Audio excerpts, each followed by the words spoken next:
today we're going to be talking about creating vision boards and manifesting your dreams. I'm sure a lot of you guys are familiar with manifestation, laws of attraction, and creating vision boards. So for those of you who are not familiar, I just want to explain a little bit about manifestation and the different tools and techniques that you can use.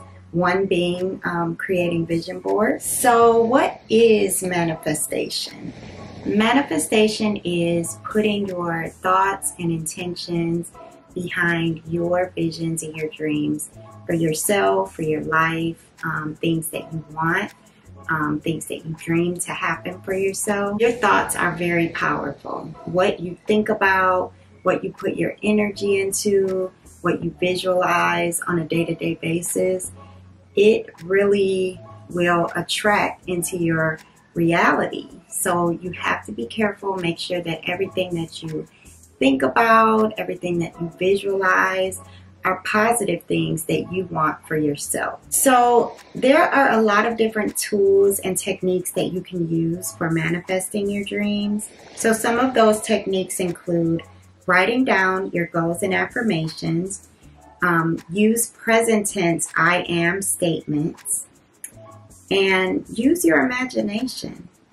In addition to creating your vision board, which a vision board is another technique, the best thing that you can do is use your imagination and visualize, create the whole scene of what it is that you want, thinking about your dreams, visualizing yourself, in the year ahead that you're going to create your vision board for. How do you see your life? What do you see for yourself? And just really visualize and put yourself in that space as if it's already happening, as if you're already there, you've already achieved it. And it just really helps you to be able to manifest and draw those things to you. So now that we've touched on manifestation and positive thinking, laws of attraction, having faith, all of these things, what is creating a vision board and how does that tie into this? So for me, a vision board is a visual representation of your dreams and goals. So all of these things that you see for yourself, when you create your vision board, it is just something visual that you can do to keep yourself just in the mindset of thinking about your goals on a regular basis.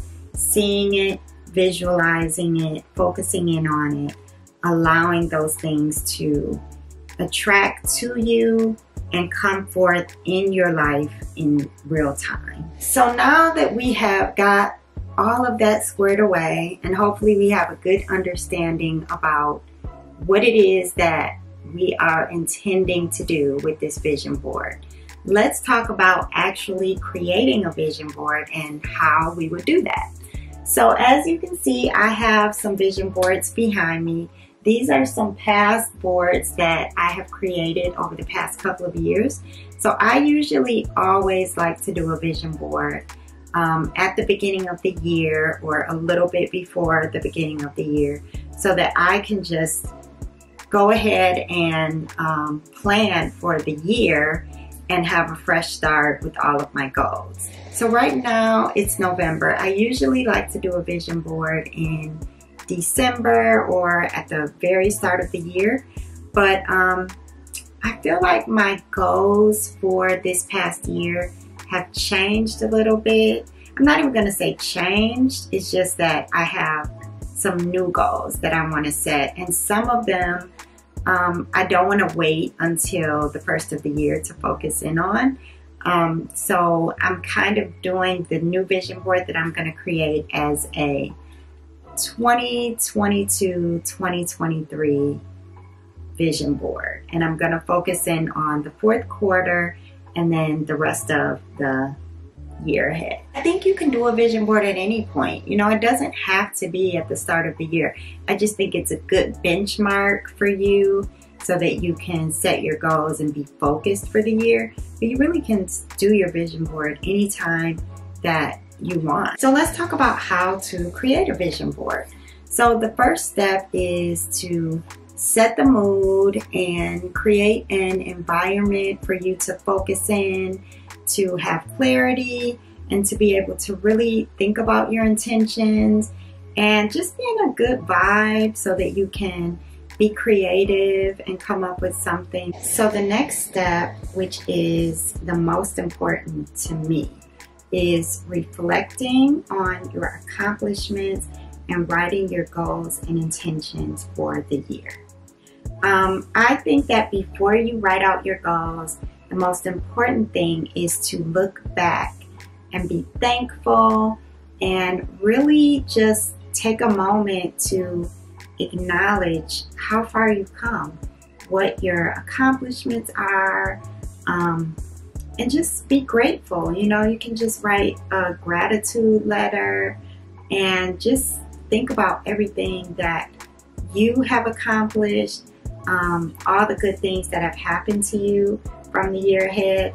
Even if it wasn't your best year, if you take the time to write this down, you'll be surprised that, you know, what you come up with will help you to see that, you know, it wasn't so bad and you did do some things that you can be proud of. I am a person who loves a nice notebook.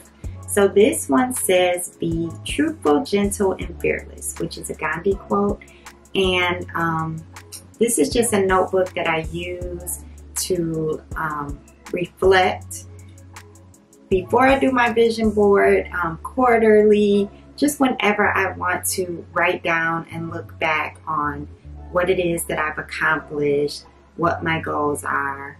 And so what I do is that I go in my notebook and I'll look back to my goal list from the beginning of the year. And then I'll read over that and just reflect on what it is that I accomplished from that list, and you know, compare that with my vision board. And then from there, I just write out my accomplishments for the year. So a lot of times it exceeds what was on my goal list for the year. So after we have reflected on our 2020 goals, now it's time to create our new goal list for the year ahead. So for me, my goal list is going to be 2022 fourth quarter 2023 goals, and I'm going to kind of use the same thing that I did last year and just put things into these categories for myself, and just help myself to stay organized and to be very clear and concise about what it is that I want for my goals this year. So once you've finished with that, your next step is going to be finding the images that you're going to use to create your board. So a couple of different ways you can do that is by doing the old school method of getting a bunch of magazines, going through them, cutting out things that are reflective of your visions and goals.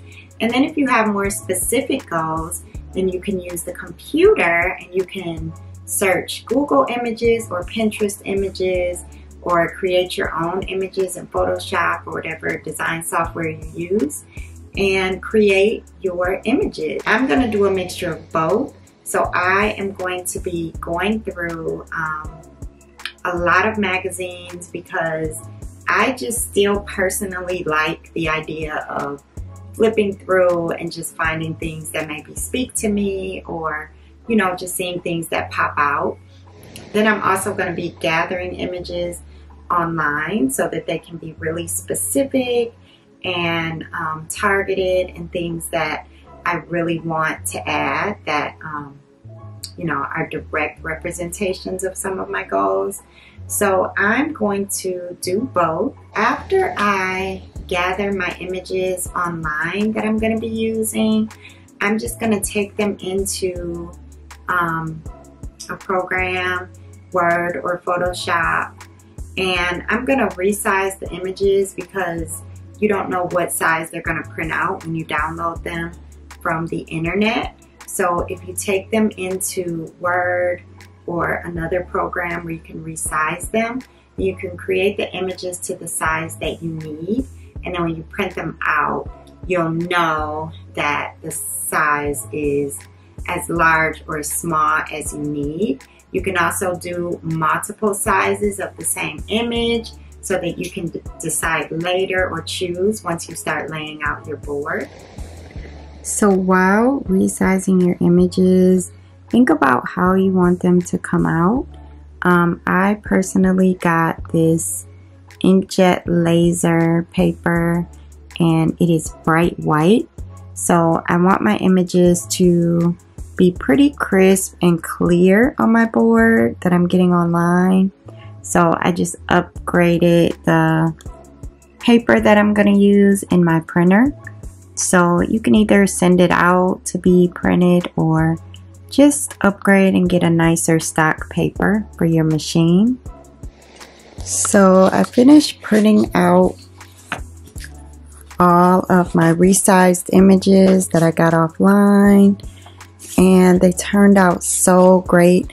I'm so glad that I upgraded the paper to the bright white thicker stock because the colors turned out great and the paper is thicker, and so the images are just gonna pop, and then when I glue them onto the board it won't show through and be too thin. It'll just have a nice finish. So now I'm going to go through cutting out the magazine images and then putting my board together. I also like to just fill in my board with cute things, stickers. So I went to Walmart. You can go to Walmart or Target or the dollar store, and I just found like the cutest stickers. So here are all of the stickers that I got to go on my board, and they have some great quotes and words. This is just a book of stickers. So yeah, they look really great. So this is definitely another option of something you can find to add on to your board just to make it pop, give it some nice color and some positive words and affirmations. So I personally just have, this is 2 foam boards that I have, and you see that they're very large. I like to get really large boards. So some people get very creative. They'll frame their vision board and put it in a frame, or they'll use a cork board. But me personally, I've done all of that. I've done the wooden boards that have the hanging string that you hang up and all of those things. Personally, I prefer to cut and paste on a foam board and just place it up in my room. That just works better for me, and I like the creativity of this. Okay, so now that I'm done cutting out all of my pieces that I printed out and that I found in magazines, I'm gonna go ahead and take all of those images as well as my stickers and place everything on my foam board and then glue everything down. So here we go.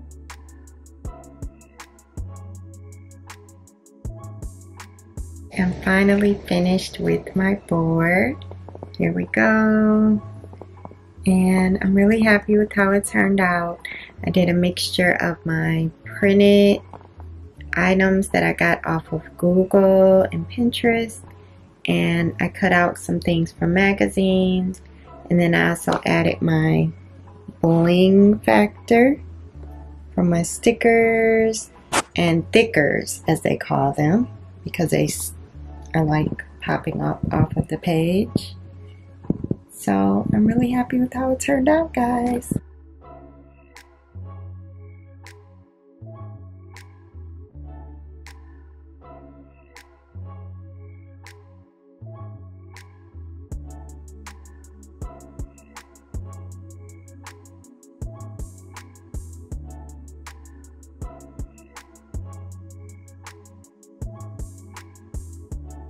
So of course, another option is that you can create a digital online board as well.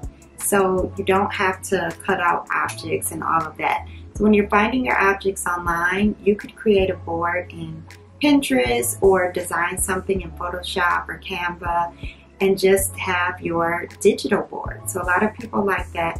I love to have an actual real board, a tangible vision board that I can hang up somewhere. But the online version is a nice option also. So another thing that I like to do when I'm done creating my board is that I take a photo of it, and then that way I have the actual vision board that I have up in my room, and then I also have the digital version. So I'll save that to my wallpaper and screensaver on my phone, and then I'll put it as like the background on my computer or my iPad, and then that way I really can see it every day, every time I look at my phone, every time I go on my computer, and then I also have the hard copy too. So I think that that's a nice option, and then that way you can have both, and you can do the digital as well as the in-person hard copy board as well. So the last step in creating your vision board is to sit back and watch your visions unfold. Hopefully this was helpful for you guys, and I look forward to hearing your thoughts in the comments, and just share any manifestation or vision board techniques that you have. And thanks so much. See you next time.